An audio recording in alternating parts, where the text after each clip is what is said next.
$31 billion की एक ऐसी कंपनी 1968 के अंदर जिसका ग्लोबल मार्केट शेयर 80% से भी ज्यादा था, 2012 तक आते आते बैंकरप्ट हो जाती है। इस वीडियो के अंदर मैं एक ऐसी कंपनी के बारे में बात करने वाला हूं जिसने कैमरा इंडस्ट्री को पूरे तरीके से बदल के रख दिया। यस, कोडैक कैमरा, एक ऐसी कैमरा कंपनी जिसने कमर्शियल कैमरास को हर इंसान के घर तक पहुंचाया था, जो अपने इनोवेशन की वजह से दुनिया भर में जानी जाती थी। 2012 तक आते आते उसी लैक ऑफ इनोवेशन के चलते बैंकरप्ट हो जाती है।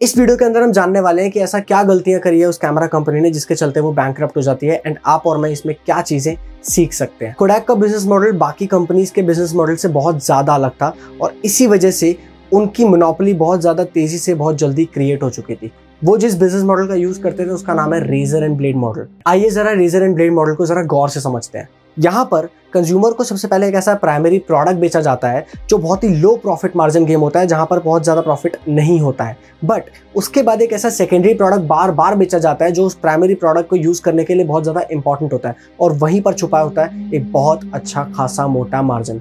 नाउ कोडैक का बिजनेस मॉडल कुछ ऐसा काम करता था कि जहां पर कैमराज में उनका कोई बहुत ज्यादा प्रॉफिट मार्जिन नहीं था, और उनका मेन प्रॉफिट मार्जिन होता था फोटो पेपर्स और फिल्म्स के अंदर। सेम एग्जाम्पल के तौर पर गन एक बार ही बेची जाएगी, बट उसके बाद बुलेट्स लेने के लिए सामने वाला इंसान बार बार आएगा। ऑल आउट की मशीन आप घर में कितनी बारी खरीदते हैं? आई एम श्योर आप बहुत ज़्यादा बारी नहीं खरीदते हैं, बट उसकी रिफिल खरीदने के लिए बार बार उस इंसान को आना पड़ता है। प्रिंटर एक बार ही बिकता है, बट उसकी इंक बार बार बिकती है। वीडियो गेम एक बार बिकता है, बट उसका सॉफ्टवेयर बार बार बिकता है। वाटर प्योरीफायर एक बार ही बिकता है, बट उसके फिल्टर्स बार बार चेंज होते हैं। यही सेम बिजनेस मॉडल Amazon भी ऑप्ट करता है, जहां पर वो Amazon Kindle बहुत ही लो प्रॉफिट मार्जिन गेम पे बेच देते हैं, बट उसके बाद ई बुक्स खरीदने में उनका मेन प्रॉफिट छुपा होता है। सब कुछ बहुत बढ़िया चल रहा था, कोडैक कैमरा बहुत ज्यादा तेजी से ग्रो कर रहा था, बट अचानक से 1975 में कुछ ऐसा होता है जिसके बाद सब कुछ बदल जाता है। आपको जानकर हैरानी होगी कि जिस तरीके से टेक्नोलॉजी बहुत तेजी से ग्रो हो रही थी 1975 में, उसी के आसपास डिजिटल कैमरास का इन्वेंशन हो जाता है। और ये कैमरा इन्वेंट करने वाला और कोई नहीं बल्कि कोडैक के अंदर ही काम करने वाला एक सॉफ्टवेयर इंजीनियर होता है जिसका नाम होता है स्टीवन सेसन। नाउ कोडैक के अंदर ही डिजिटल कैमरा को इन्वेंट किया गया, बट ऐसा क्यों हुआ कि उस कोडैक कैमरा की कंपनी ने डिजिटल कैमरास को ऑप्ट नहीं किया और बैंकरप्ट हो गए? आइए देखते हैं। सर फाइनली मैंने एक ऐसी चीज बना दी है जिसको देखकर आपके होश उड़ जाएंगे। क्या बनाया है सर?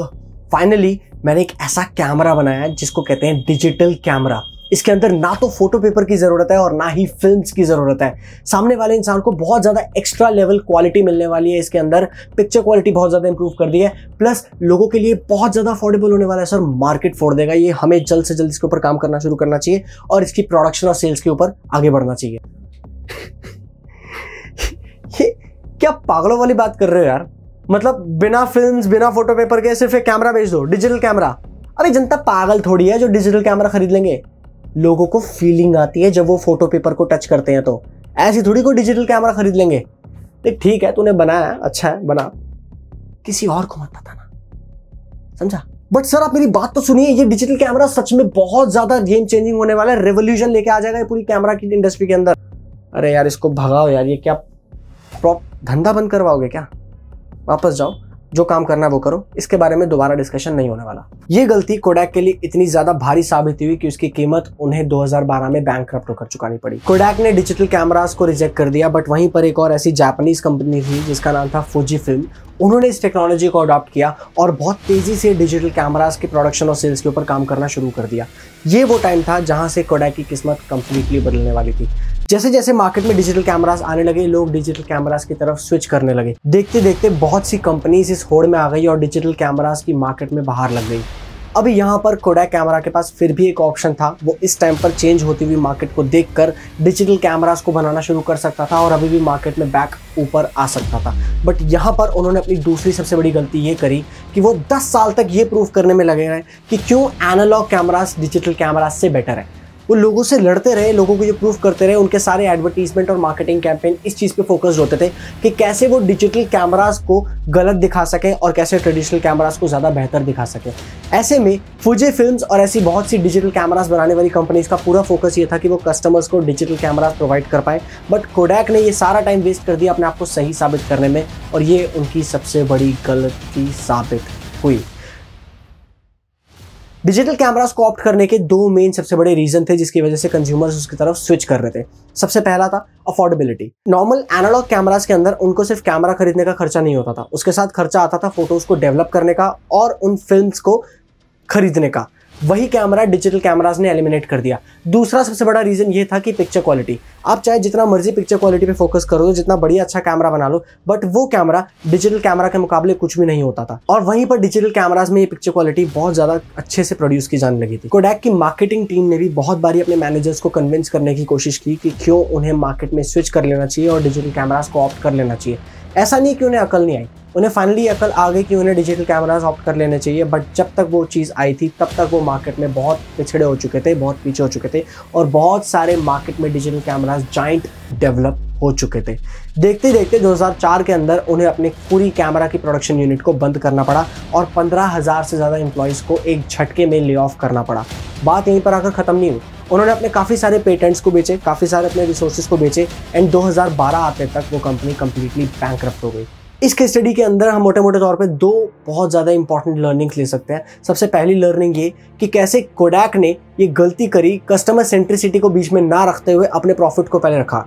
कोडैक चाहता तो डिजिटल कैमरास पे स्विच कर सकता था, बट एंड तक वो प्रूफ करने में लगा रहा कि उनके एनालॉग कैमरास बेटर है, जस्ट बिकॉज क्योंकि प्रॉफिटेबिलिटी उनकी एनालॉग कैमरास के अंदर थी। उन्होंने सारा पैसा उसी से कमाया था, उनकी मोनोपोली उसी तरीके से क्रिएट होती थी, तो वो नहीं चाहते थे कि ये चेंज हो। दूसरी सबसे बड़ी गलती कोडैक कैमरा ने ये करी कि उन्होंने चेंज को अडेप्ट नहीं किया। टेक्नोलॉजी बहुत तेज़ी से बढ़ रही थी, बट उन्हें कंटिन्यूसली ये लग रहा था कि कैमराज में कोई भी चेंज लाने की ज़रूरत नहीं है, कैमरा जैसे चल रहे हैं वैसे चलता रहेगा। बहुत सारे लोग अपने अंदर चेंजेस नहीं ला पाते हैं। बहुत सारी कंपनीज ऐसी होती हैं जो resources, employees, skills, manpower, machinery, इन सब में तेज़ी से ग्रोथ, तेज़ी से अपग्रेडेशन नहीं करती हैं और देखते ही देखते वो खुद आउटडेट हो जाती हैं।